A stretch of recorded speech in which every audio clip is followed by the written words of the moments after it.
Hello students, मैं नीरज शर्मा एक बार फिर से आपका अपने यूट्यूब चैनल में स्वागत करता हूं। आज के इस वीडियो में हम पढ़ने वाले हैं कि लेंसेज के केस में किरण आरेख यानी कि रे डायग्राम कैसे बनाए जाते हैं। ठीक है, आइए स्टार्ट करते हैं। इस वीडियो की शुरुआत में हम सबसे पहले जो टॉपिक डिस्कस करेंगे वो बड़ा इंपॉर्टेंट है। वो क्या है कि रे डायग्राम बनाने में हम लेंस कैसे ड्रॉ करें, कितनी साइज का ड्रॉ करें, या एफ और 2f को कहां दिखाएं। इसको बनाने में हमें बड़ी परेशानी आती है। हमारे दो डायग्राम एक जैसे होते ही नहीं। तो इसके लिए वैसे तो कोई स्पेसिफिक रूल नहीं है कि आपको ऐसे ही करना है, पर मेरी तरफ से आपको एक सुझाव है कि आप जैसे मैं बता रहा हूं वैसे करिए। आपके सारे डायग्राम एक जैसे होंगे, अट्रैक्टिव होंगे और अच्छे मार्क्स लेकर आने वाले होंगे। तो आइए स्टार्ट करते हैं कैसे रे डायग्राम बनाएं। सबसे पहले देखिए, इसके लिए आपको एक स्केल लेना है। ठीक है, इस स्केल पर आप क्या करेंगे, 2 पॉइंट नोट करेंगे। सबसे पहले जो 0 वाला पॉइंट है सबसे पहले वो नोट कर लो।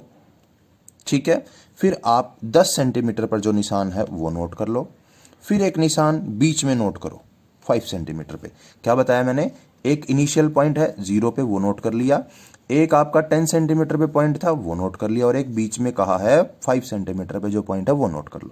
अब क्या करना है, इस 5 के 1 सेंटीमीटर इधर निशान लगाओ, एक इधर लगाओ। बस आपको इतना काम करना है, आपके सारे रे डायग्राम बहुत अच्छे से बनने वाले हैं। इतना याद रह जाएगा। आइए देखते हैं, यहां भी ऐसा कर लेते हैं। ठीक है, अब आपको क्या करना है, आपको प्रोटेक्टर की मदद से यहां पर अपना प्रकार रखना है और एक ऐसे चाप लगा देनी है। ठीक है, वैसी की वैसी सिचुएशन रखो, यहां पर प्रकार को रखो और एक चाप ऐसे लगा दो। आपका जो लेंस है वो तैयार हो जाएगा और इस तरीके से आप सारे लेंसेज आप एक तरीके के बना पाओगे। फिर क्या करना है आगे, इसमें देखिए ध्यान से। अब इस लाइन को मिला दीजिए, ये आपका मुख्य अक्ष बन जाएगा। ठीक है, ये जो पॉइंट था सेंटर में ये आपका O हो जाएगा, ये आपका C1 है, ये पॉइंट C2 हो जाएगा। अब बीचों बीच एक लाइन खींचिए, आ जाएगी बात समझ में। अब आपको क्या करना है, इस पॉइंट से और इस पॉइंट की दूरी को हम क्या बताते हैं, ये R है। ठीक है, इस R को अगर आप मापोगे तो आपको ये मिलेगी 5 सेंटीमीटर। R का हाफ कर दो यानी कि 2.5, यहां से स्केल रखो, 2.5 पे एक निशान लगा दो, ये आपका क्या आ जाएगा, F। इसी तरीके से यहां पर एक स्केल रखो और इस इधर निशान लगा दो। कितने सेंटीमीटर पर, 2.5 पर, क्योंकि ये दूरी कितनी है आपकी, R कितना है यहां पे, 5 सेंटीमीटर है।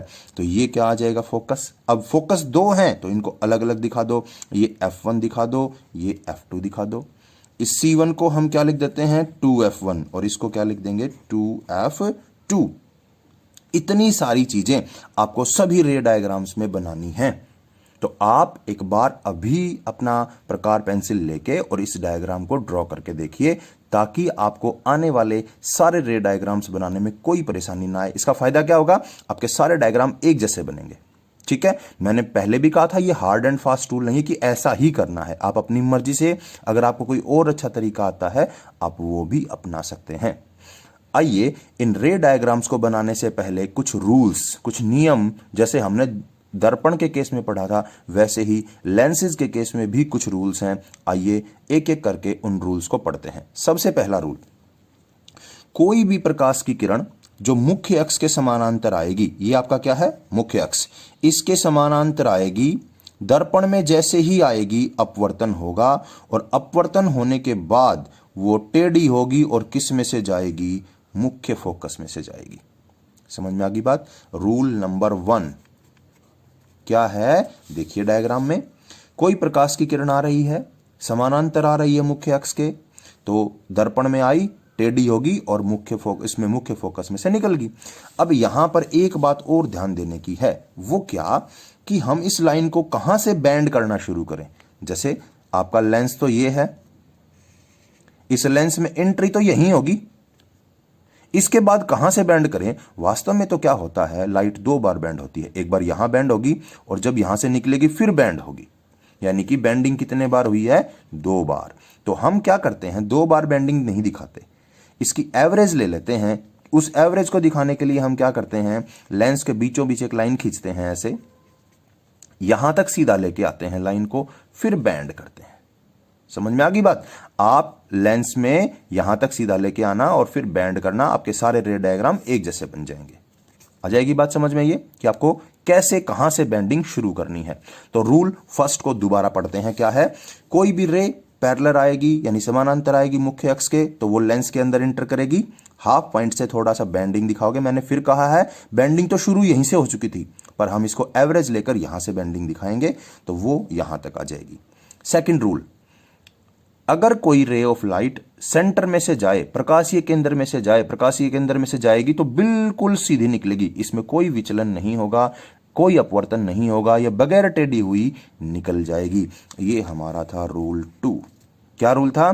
कि लेंस के सेंटर से कोई रे जाएगी वो बिल्कुल स्ट्रेट जाएगी, बिना बेंडिंग के जाएगी। आइए रूल थर्ड पढ़ते हैं। रूल थर्ड क्या कहता है? जो रूल फर्स्ट ने कहा उसका अपोजिट। रूल फर्स्ट ने कहा था कि कोई रे ऑफ लाइट अगर पैरेलल आ रही है तो बेंडिंग के बाद वो एफ में से जाएगी।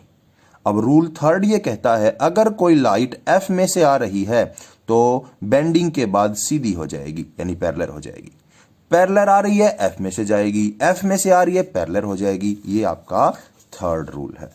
आ जाएगी बात समझ में? तो आपने 3 रूल पढ़े, तीनों रूल्स के डायग्राम आपके पास हैं। एक बार आप तीनों को देख लें, first, second and third one. आइए आगे पढ़ते हैं। हमारा अगला टॉपिक है विभिन्न विभिन्न स्थितियों में उत्तल लेंस द्वारा बने प्रतिबिंबों की प्रकृति पता करना। यानी कि उत्तल लेंस के सामने यदि किसी ऑब्जेक्ट को हम रखते हैं तो उसका जो प्रतिबिंब बनेगा वो कैसा बनेगा, किस प्रकृति का बनेगा, ये हम समझने वाले हैं। आइए केस फर्स्ट पे बात करते हैं, पहली स्थिति पे बात करते हैं। पहली स्थिति में क्या है कि ऑब्जेक्ट जो है वो अनंत पे रखा है। ठीक है, तो आपको यहां से एक बात समझनी है कि यदि ऑब्जेक्ट अनंत पे है, जैसे सन है, तो उससे आने वाली रेज पैरेलल आएंगी। क्यों आएंगी? देखिए समझिए अब इस बात को। सन का आकार लेंस के आकार के मुकाबले बहुत बड़ा है। सन से जो रेज निकल रही हैं शुरू में तो डाइवर्ज होकर निकल रही है वहां से वो, पर जब लेंस के पास वो आती हैं तो ये दूरी बहुत ज्यादा है और इसका आकार बहुत छोटा है। तो जो रेज वहां डाइवर्ज हो रही थी अब वो यहां कैसे मिलेंगी? आपको पैरेलल मिलेंगी। इसको आप ऐसे समझ सकते हो कि कोई बहुत बड़ी टॉर्च आपके सामने हो और आप एक छोटे से ऑब्जेक्ट के रूप में उसके सामने खड़े हो, तो टॉर्च में से तो सारी रेज डाइवर्ज होकर निकल रही हैं, पर आपके पास कैसे आ रही हैं? पैरेलल आ रही हैं। तो पहली बात दिमाग में आ गई कि अनंत से आने वाली सभी किरणें कैसे आएंगी? समानांतर आएंगी मुख्य अक्ष के। देखिए अब ध्यान से, मुख्य अक्ष के समानांतर आने पर वे बैंड होंगी और बैंड होके एक बिंदु पे मिल जाएंगी। यानी कहां मिल जाएंगी? F2 पे। ये F1 और F2 क्या है इस बात को भी समझिए। देखिए ये लेंस है, इस लेंस में 2 कर्व हैं, एक ये और एक ये। इस कर्व का जो फोकस पॉइंट है वो ये है और इस कर्व का जो फोकस पॉइंट है वो ये है। तो हमारा प्रकाश इस तरफ से आ रहा था तो फोकस बिंदु ये हो गया। अगर इस तरफ से प्रकाश लेके आओगे तो फोकस बिंदु ये हो जाएगा। तो F1 F2 समझ जाओगे। F1 F2 इन कर्व्स के फोकस बिंदु है। इस कर्व का यानी ये जो कर्व है हमारा, ये फर्स्ट कर्व है तो इसका फोकस F1। ये जो कर्व है ये 2 कर्व है तो इसका फोकस F2। समझ में आ गई बात? तो हमारा रे डायग्राम बना हुआ है। कैसे बनाना है वो मैंने पहले बता ही दिया था। अब सारे रे डायग्राम्स की डिटेल नोट करिए कि आपको क्या समझ में आया। यहां से देखिए, ऑब्जेक्ट कहां रखा है? अनंत पे। प्रतिबिंब कहां बना? F2 पर। आकार कैसा है प्रतिबिंब का? अत्यधिक छोटा है। कैसा है? अत्यधिक छोटा आकार है। प्रकृति कैसी है उसकी? प्रतिबिंब क्या किरणें वास्तव में मिली हैं? हाँ बिल्कुल मिली हैं। यानी प्रतिबिंब कैसा है? वास्तविक। दूसरी बात यह पता करनी है किस आकार का है? बिंदु डॉट साइज का, अत्यधिक छोटा है मतलब, और उल्टा भी है। आ जाएगा समझ में? यानी आपको यहां से ये बातें इस प्रतिबिंब के बारे में बतानी है। इस तरह का रे डायग्राम जो आपने देखा है ये वास्तव में कहां देखने को मिलता है? जब हम किसी दूरबीन की सहायता से, दूरबीन को टेलीस्कोप बोलते हैं, किसी टेलीस्कोप की सहायता से किसी खगोलीय पिंड को देखते हैं तो इस तरह के रे डायग्राम बनते हैं। आ जाएगा समझ? आइए अगली स्थिति पे विचार करते हैं। जब ऑब्जेक्ट कहां रखा हो? 2F से परे। ठीक है, ये ऑब्जेक्ट है कोई AB, 2F से परे रखा है।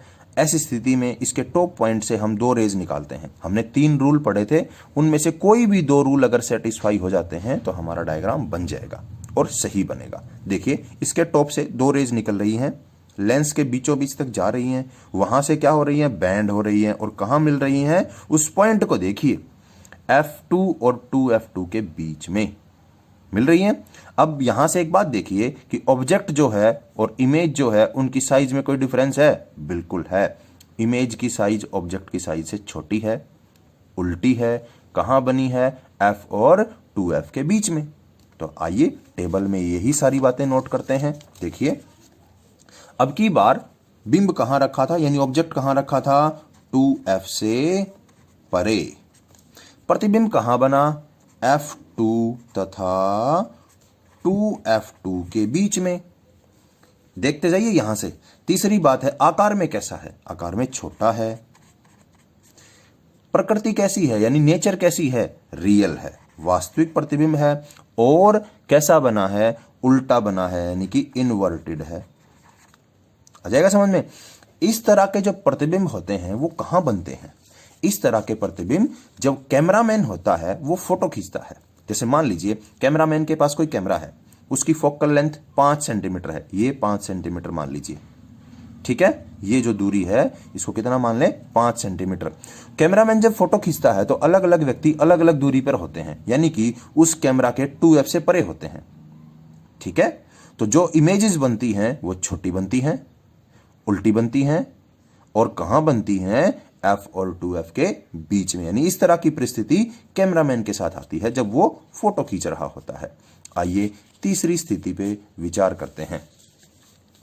जब ऑब्जेक्ट 2F पे रखा हो, कहां रखा हो, 2F पे। इसके लिए मेरे पास एक ट्रिक है जो आप एग्जाम में डायग्राम बनाते हुए पक्का लगाएंगे, यानी कि आप इसको चीटिंग ट्रिक्स भी कह सकते हो। जब ऑब्जेक्ट कहां हो, 2F पर, क्या करना है, एक लेंस ड्रा करेंगे, बीचों बीच एक उसका मुख्य एक्स बना लेंगे। यहां से आपको बताया था 2.5 पे पहला निशान, 5 सेंटीमीटर पे दूसरा, 2.5 पे पहला और 5 पे दूसरा। यहां पर 2 सेंटीमीटर ऊंचाई का ऑब्जेक्ट बनाना। कितनी सेंटीमीटर का, 2 सेंटीमीटर का। इस ऐसा ही ऑब्जेक्ट इस पॉइंट पर नीचे की तरफ 2 सेंटीमीटर का और बना देना। ये भी 2 का, ये भी 2 का, ठीक है। यहां से क्या समझ में आता है, हमें पहले से पता होता है यदि कोई ऑब्जेक्ट 2F पर है तो उसकी इमेज भी कहां बनेगी, 2F पर ही बनेगी। कैसी बनेगी, उल्टी बनेगी, समान आकार की बनेगी। यानी ये 2 सेंटीमीटर है तो ये भी 2 सेंटीमीटर है। अगर एग्जाम में ये वाला डायग्राम आता है तो आप पहले ही दोनों बना लेना, फिर आपके रेज को कनेक्ट करके दिखा देना कि ये यहां आ रही थी, ये यहां से यहां आ रही थी। आपका डायग्राम 100% करेक्ट हो जाएगा। अगली बात समझ में। आइए देखते हैं। दिख रहा है यहां से टॉप पॉइंट से 2 रेज निकाल ली हमने, वो बैंड होके और यहां आके मिल रही हैं। दोनों AB और A' की जो साइज है वो भी क्या है, समान है। यानी ऑब्जेक्ट की और इमेज की साइज क्या है, समान है। आइए इसको देख के अपनी टेबल को पूरा करते हैं।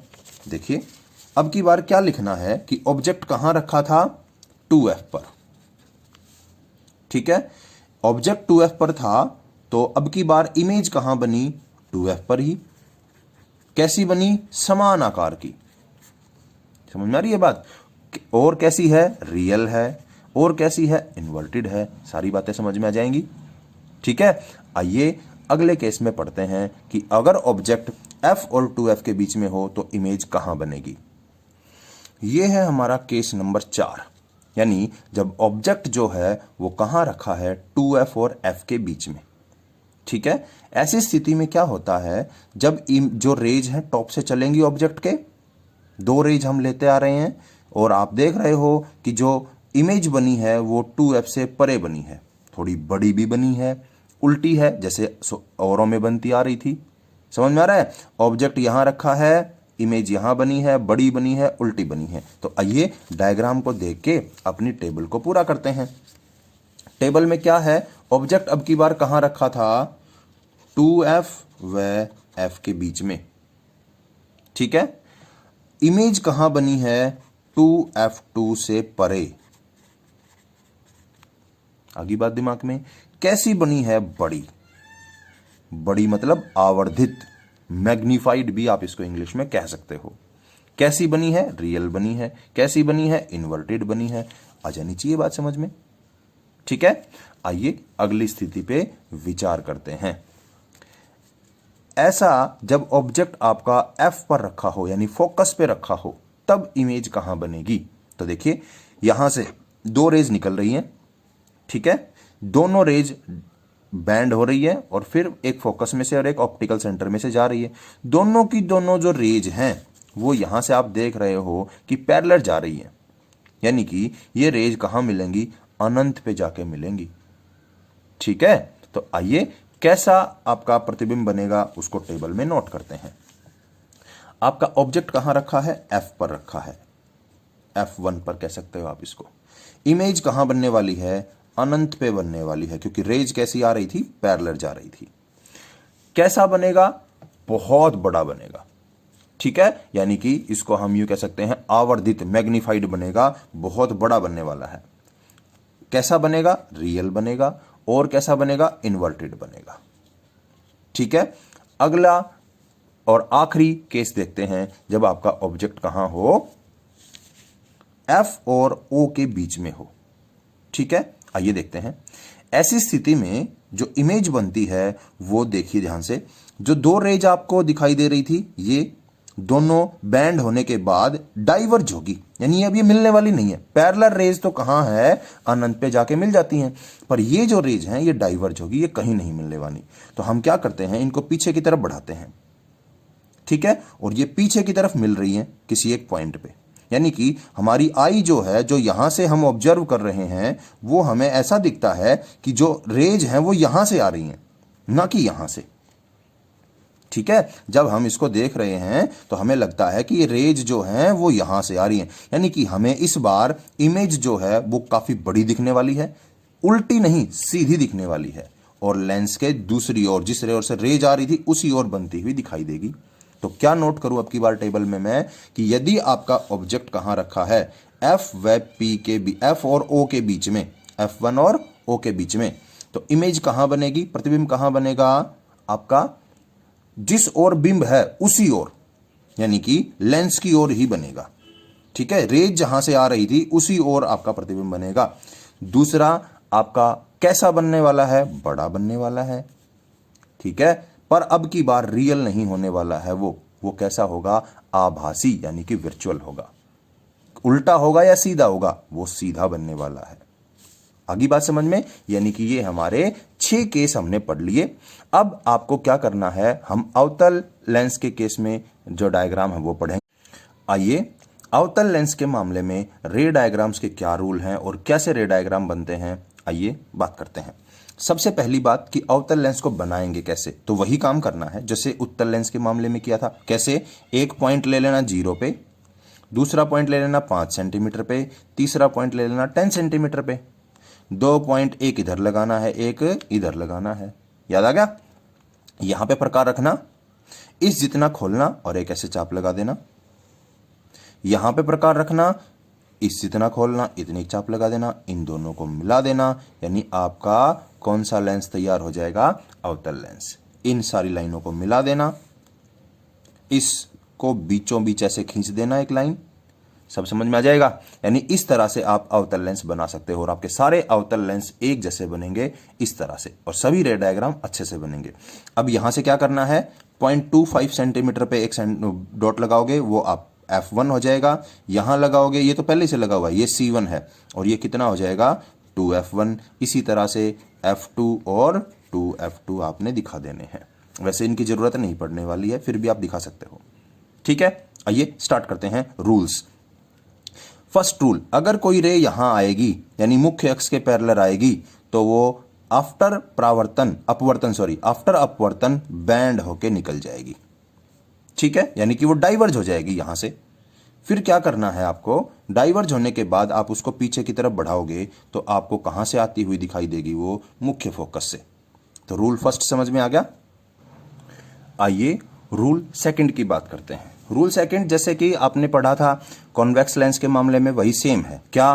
कि अगर कोई रे ऑप्टिकल सेंटर से जाएगी यानी प्रकाशीय केंद्र से जाएगी तो वो सीधी जाएगी, तो यहां कोई समस्या ही नहीं है। यहां से जाने वाली सारी रेज बगैर बैंड हुए बगैर अपवर्तन के सीधी निकल जाएंगी। और रूल थर्ड क्या है, वो रूल फर्स्ट का बिल्कुल उल्टा है। यानी रूल फर्स्ट और रूल थर्ड को एक साथ देखने की कोशिश करो। क्या देखा आपने कि अगर कोई रे एफ की तरफ जा रही है, यानी ये रे एफ की तरफ आ रही है, तो यहां से अपवर्तन के बाद ये पैरेलल होगी। उसमें क्या है, कोई रे पैरेलल आ रही थी, वो अपवर्तन के बाद ऐसा लग रहा है जैसे एफ में से आ रही है। तो रूल फर्स्ट और रूल थर्ड एक दूसरे के अपोजिट हैं।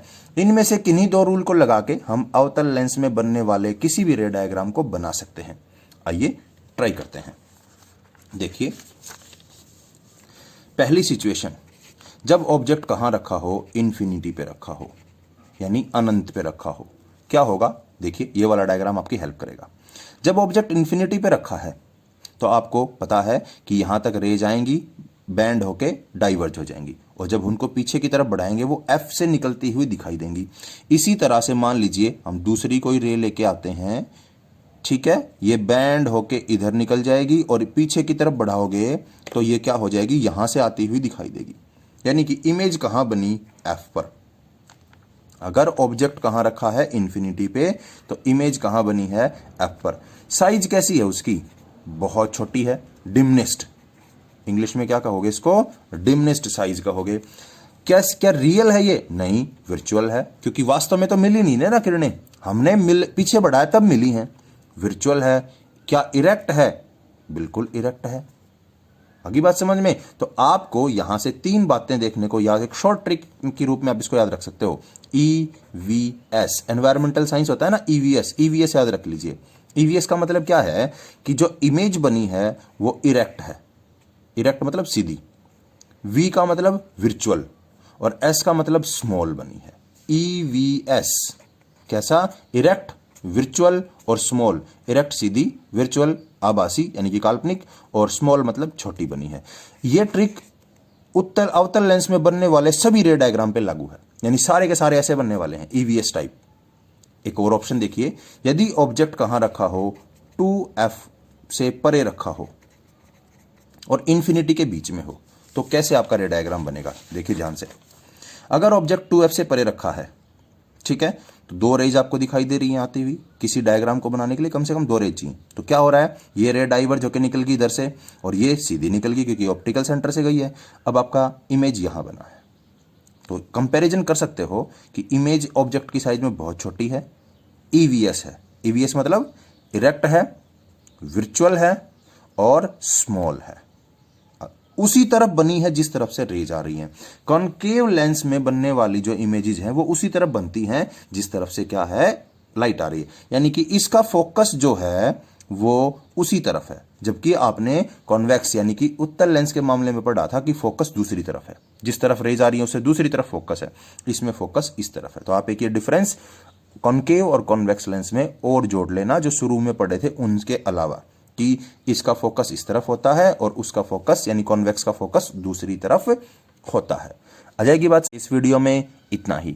आपको वीडियो कैसा लगा प्लीज कमेंट करके जरूर बताएं। कोई क्यूरी आपकी है, कोई भी आपका सुझाव है तो भी आप कमेंट करके दे सकते हैं। देखने के लिए धन्यवाद, थैंक यू।